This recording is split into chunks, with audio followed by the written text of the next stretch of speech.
వరుణుడి పగ పాలకుల నిర్లక్ష్యం వెరసి ప్రకాశం జిల్లాలో కరువు రక్కసి విలయ తాండవం చేస్తోంది. చెరువులు బీడు భూములను తలపిస్తున్నాయి. తాగునీరు అందక జనాలు మూగజీవాలు విలవిల్లాడుతున్నాయి. కరువు రక్కసి కోరలు చాచి ఊర్లు గొల్లుమంటుంటే పాలకులు విదేశాల్లో విహరిస్తున్నారు. చంద్రబాబు కరువు కవల పిల్లలు అనే నానుణ్ణి నిజం చేస్తూ కూటమి సర్కార్ అధికారంలోకి వచ్చాక రాష్ట్రాన్ని కరువు రక్కసి కమ్మేసింది. ముఖ్యంగా ప్రకాశం జిల్లాలో కరువు కోరలు చాస్తోంది.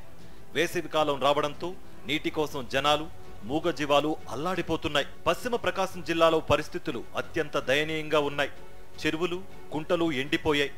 కొద్దో గొప్ప ఉన్న నీటిని పొగాకు పంటకు వాడుకోవడంతో చెరువులు బీడు భూములను తలపిస్తున్నాయి. 3 రోజులకు ఒకసారి ట్యాంకర్లతో తాగునీటిని అందిస్తూ ఉండడంతో స్థానికులు వాటిని పొదుపుగా వాడుకుంటున్నారు.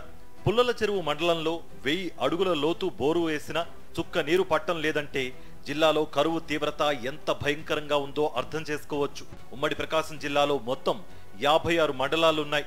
కూటమి ప్రభుత్వం కంటి తుడుపు చర్యగా 16 మండలాలనే కరువు మండలాలుగా ప్రకటించింది.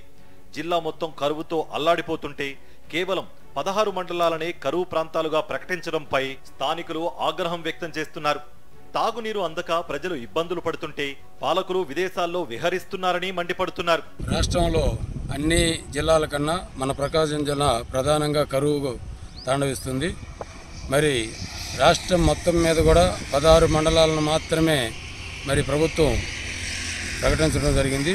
కేవలం కంటి తూర్పు చర్యగా ప్రకటించారే తప్ప అందులో వాస్తవాలు లేవు.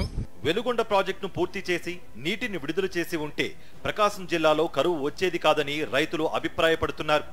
వర్షాలు సరిగ్గా పడకపోవడం, సాగునీరు అందివ్వడంలో కూటమి ప్రభుత్వం విఫలం కావడంతో పంటలు ఎండిపోతున్నాయని ఆవేదన వ్యక్తం చేస్తున్నారు. అసలు కూటమి ప్రభుత్వం అన్నదాతలను పట్టించుకోవడమే మానివేసిందని మండిపడుతున్నారు. పండిన పంటకు కనీస మద్దతు ధర కల్పించడంలో విఫలమైందని ఆరోపిస్తున్నారు. తాగునీటి కోసం కిలోమీటర్ల దూరం వెళ్లి తెచ్చుకోవాల్సిన పరిస్థితి ఏర్పడుతోందని వాపోతున్నారు.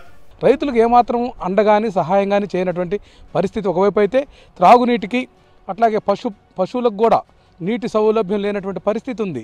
వీటన్నిటిని కూడా ప్రత్యామ్నాయంగా వసతులు కల్పించి ఖచ్చితంగా వెంటనే ఈ యొక్క ప్రజలను, ప్రకాశం జిల్లాలో ప్రజలను కరువును బేరీజు వేసుకుని కరువు నుంచి కాపాడాలని కోరుతున్నాం. కూటమి సర్కార్ అధికారం చేపట్టినప్పటి నుంచి రెడ్ బుక్ రాజ్యాంగం అమలు చేయడంపై పెట్టిన శ్రద్ధ పాలన మీద పెట్టుంటే కరువు వచ్చేది కాదని రైతులంటున్నారు. ఇకనైనా పాలకులు పరిపాలనపై దృష్టి పెట్టాలని కోరుతున్నారు.